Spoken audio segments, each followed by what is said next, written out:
Hi everyone, welcome to Anshu's education corner. So guys, आज की इस वीडियो में हम डिस्कस करने वाले हैं इम्पोर्टेंट डॉक्यूमेंट्स जिन्होंने भी AIIMS BSc nursing, post basic BSc nursing या फिर एम्स पैरामेडिकल के एप्लीकेशन फॉर्म फिल किए थे, जो एंट्रेंस दे चुके हैं या देने वाले हैं, उन सभी के लिए वीडियो काफ़ी हेल्पफुल होने वाला है। तो इस वीडियो में हम देखेंगे कि कौन कौन से डॉक्यूमेंट्स होना आपके पास ज़रूरी है जिस टाइम पर आपके डॉक्यूमेंट वेरीफाई किए जाएंगे काउंसलिंग के टाइम। हालांकि ये वही कर पाएंगे जिनका जो एम्स एंट्रेंस है वो क्वालिफाई हो पाएगा। तो एम्स एंट्रेंस क्वालिफाई करने का मैंने आपको पहले भी परसेंटेज बताया है। 50% है आपका जनरल कैंडिडेट्स के लिए, 45 ओबीसी और 40% SC ST कैटेगरी। यानी कि अगर आपका 100 में से 50 नंबर आता है तो आप क्वालिफाई हैं, आप रजिस्ट्रेशन कर सकते हैं काउंसलिंग के लिए। और जब आप काउंसलिंग के रजिस्ट्रेशन करेंगे तो उस टाइम पर आपके पास ओरिजिनल डॉक्यूमेंट्स होने चाहिए बिल्कुल। और अगर आप SC ST कैटेगरी से हैं तो 40% यानी कि 40 नंबर आपके होने चाहिए। और अगर आप ओबीसी से हैं तो आपके 45 मार्क्स। तो जो क्वालिफाई कर लेंगी एंट्रेंस एग्ज़ाम, उनके पास कुछ इंपॉर्टेंट डॉक्यूमेंट्स होना ज़रूरी है जब आपके जो कि डॉक्यूमेंट्स है वो वेरीफाई किए जाएंगे काउंसलिंग के टाइम।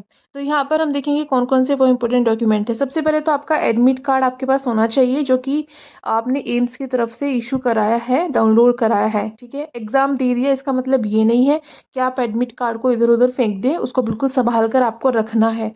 तो एडमिट कार्ड आपके पास होना चाहिए।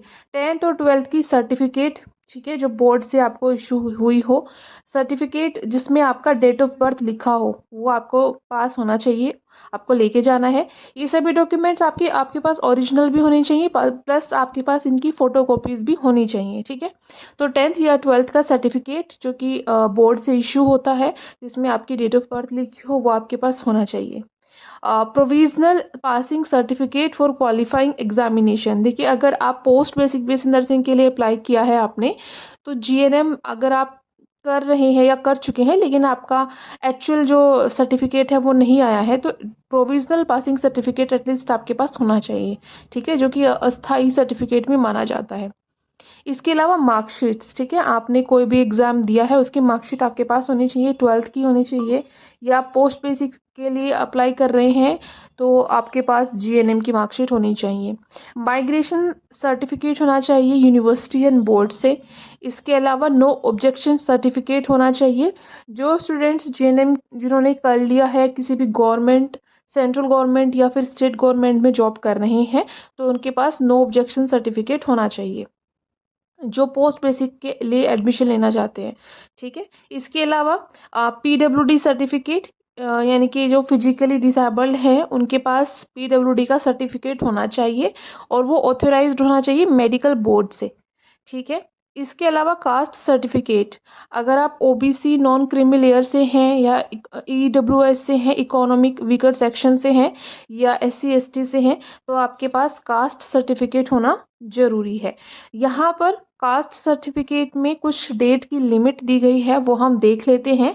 OBC के लिए भी और EWS के लिए भी। SC ST का ऐसा कोई डेट लिमिट नहीं है।